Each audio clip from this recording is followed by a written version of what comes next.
Hello, Holistic Chamber of Commerce family. Welcome to today's member spotlight.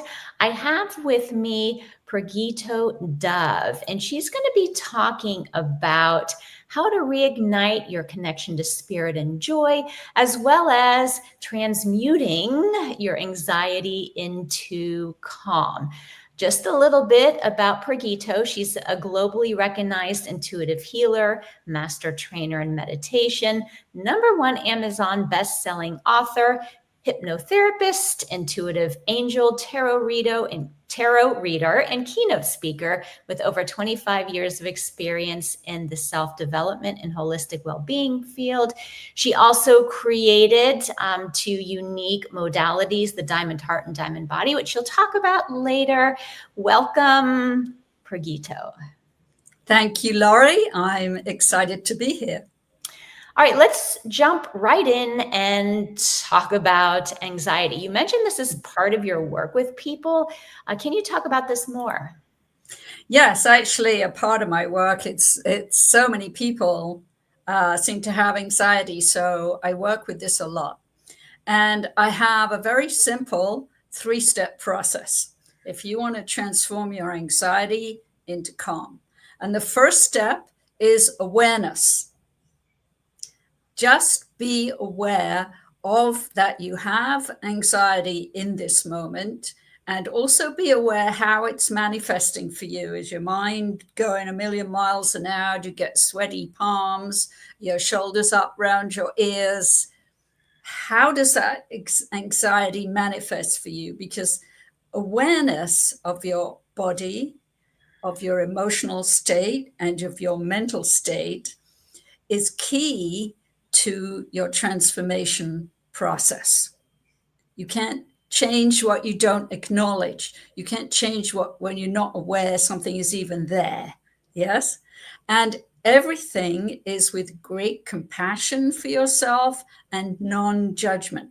This is not about giving yourself a hard time or beating yourself up.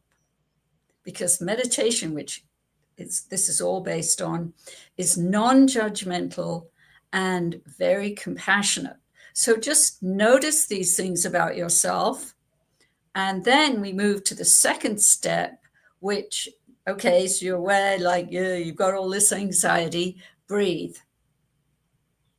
Just take some deep breaths. Because when you help the body calm down, behind the body calming down, the mind will calm down. And it's actually the mind that's creating all the anxiety. But don't start and don't fight with the mind, because you will lose. Start with the body and start with the breathing. You know, when someone's been in a major car accident and the paramedics arrive, what's the first thing they say to people who've been in the accident? Breathe.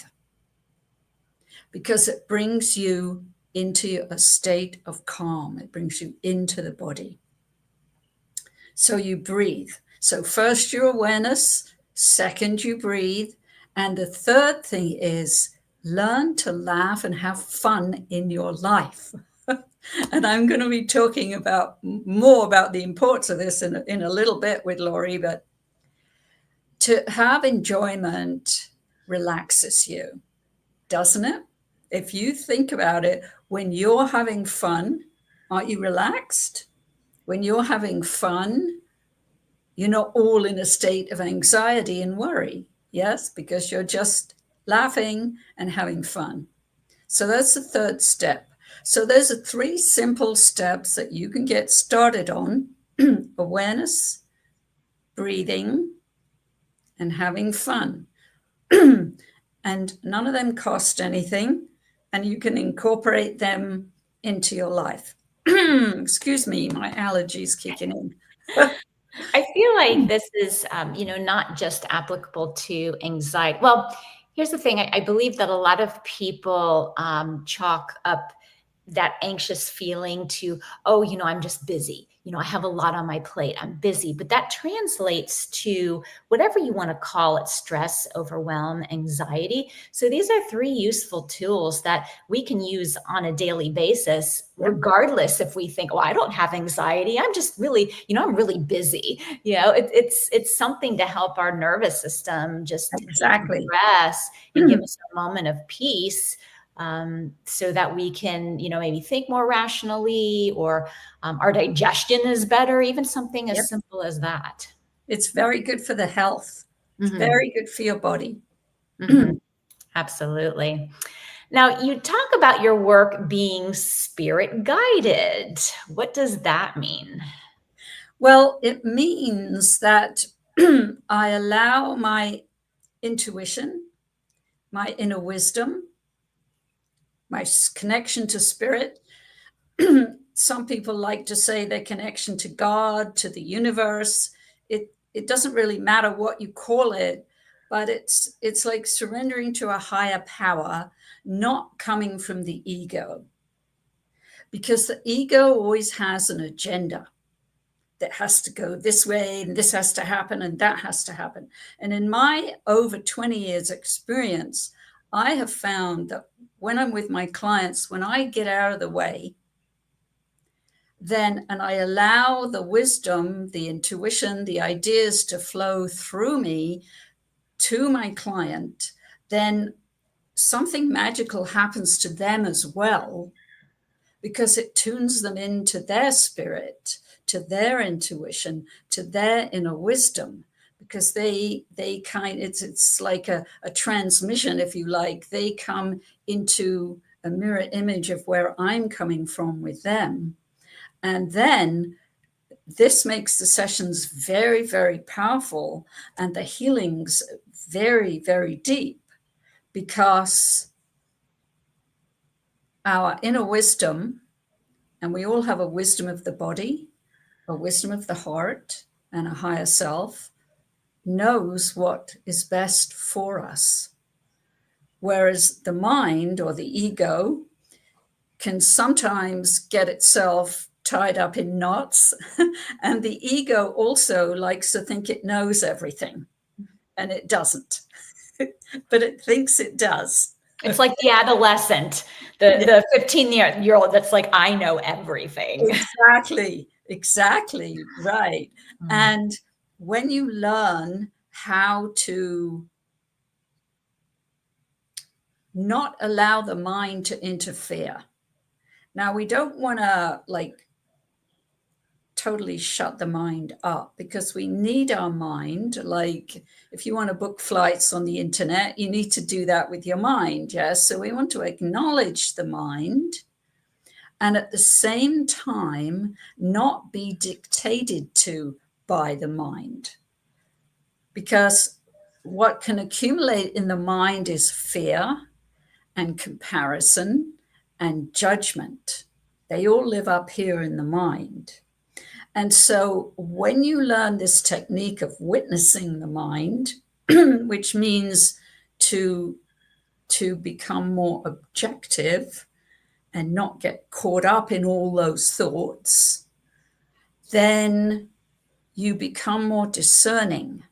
You get in touch with your wisdom, where you know, okay, that's just the mind coming up with fearful thoughts. That's not the truth.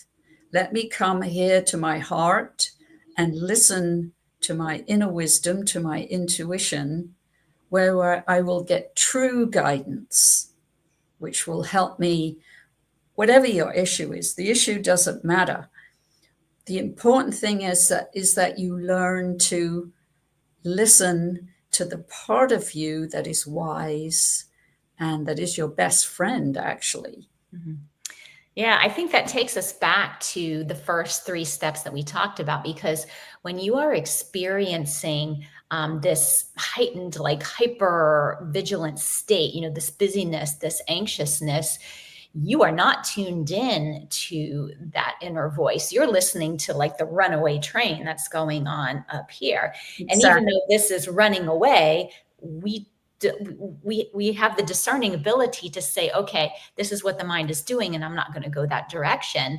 Yes.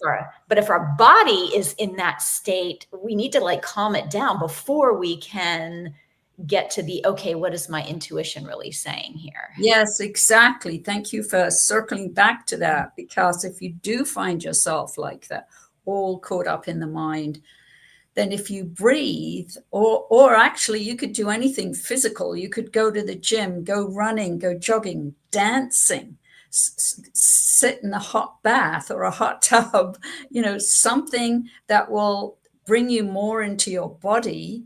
This will calm the mind down. And then, as you said, we can get in touch with our intuition. Yeah.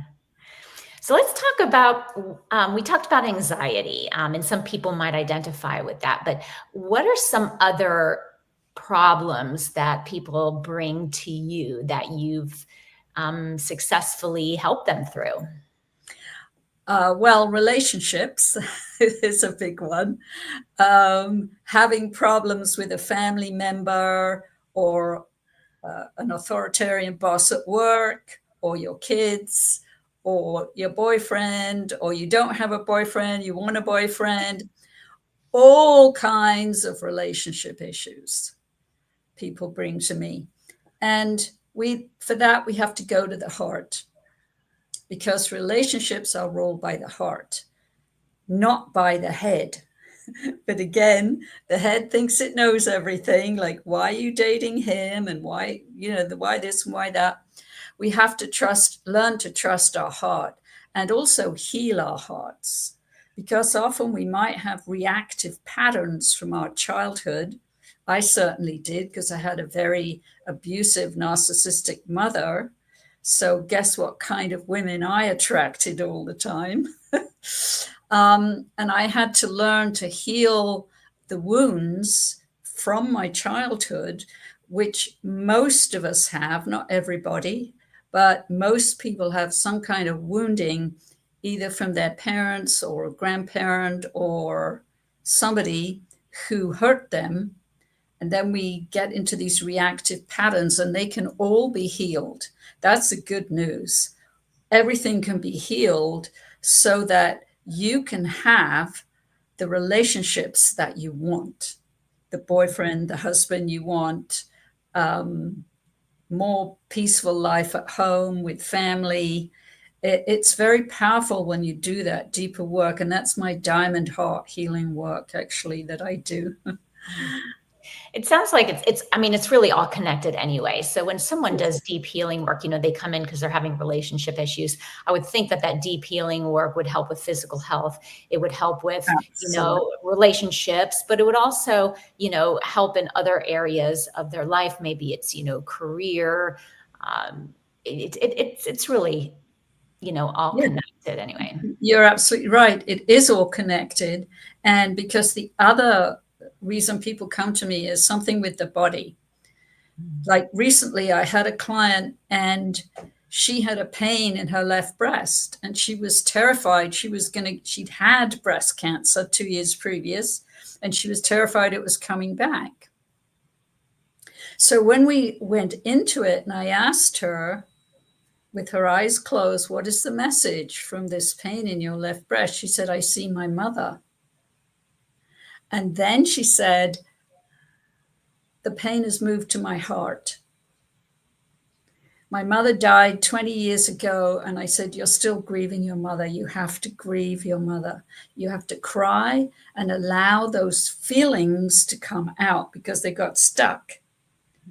And she felt, the end of the session, she looked completely different. I said, how do you feel now? She said, relieved, because we found the source of the pain.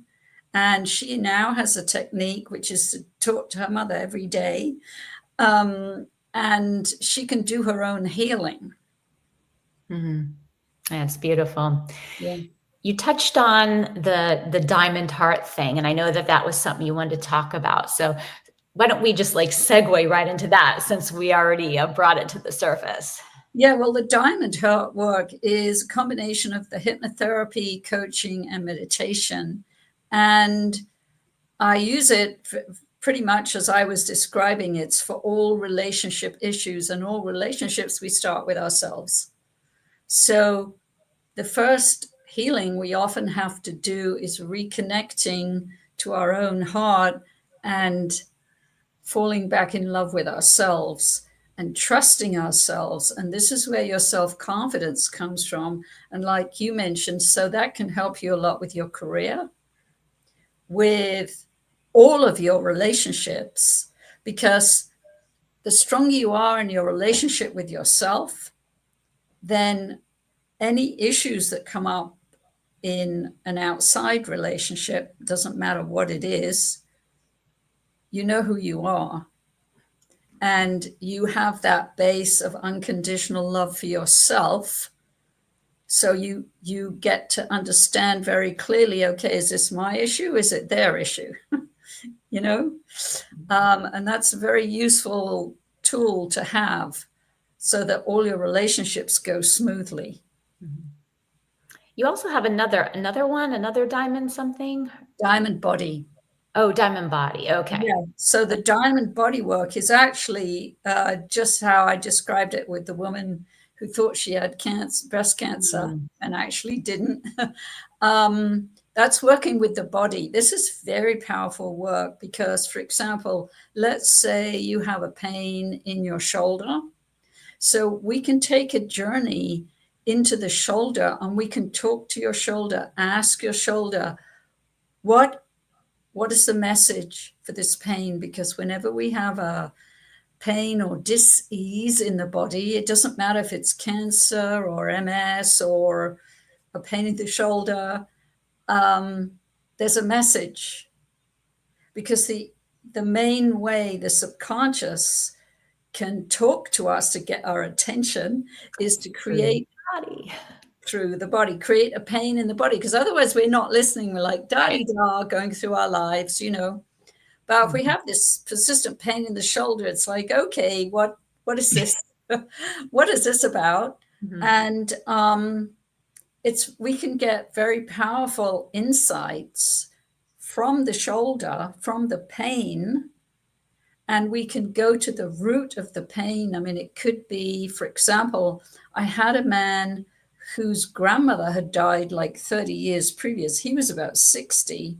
His grandmother had died like 30 years previous, and he suddenly burst into tears about his grandma, but he'd never grieved her. So in the session, he was able to cry it out. And of course, the pain disappeared because he healed the grief. So very often it's a stuck emotion that we have. Diabetes, for example, a lot of people have diabetes, and the root of diabetes is from the pancreas, which is the seat of joy in the body. And so what happens is the pancreas stops creating the insulin because it's exhausted, it's depleted. So when you understand that it's actually the seat of joy, then you work to bring joy back. And usually those people who have that have somehow shut off their joy. But we can bring it back. That's the cool thing. And then the pancreas is like, oh, great, here we go. And it starts creating the insulin again. We only have a couple minutes left. I know you have one more tool in your toolbox that you're really passionate about. It's the laughter meditation. Yes. And I also know you have like a freebie for people. So Yes. why don't we, kind of end with what that is and why you love it so much. Yeah. So why do I love it? So many people. It's the most popular. I teach a very wide range of meditation techniques, and this is by far the most popular. So the laughter meditation has two stages. The first stage we laugh, and the second stage we sit in silence. And laughter has tremendous benefits for the physical body. We release stress.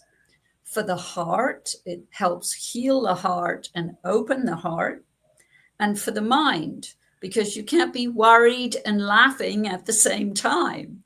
So the laughter erases all this anxiety and worry we've been talking about. It just erases it, just like that. And then for the second stage, when you're sitting in silence, when you've done all that laughter, and you don't even have to have done laughter for just a few minutes, it helps you very quickly drop down inside to your center, which is 2 inches below the navel, and sit in a state of calm and peace and joy. It's a magical technique, and it works very quickly.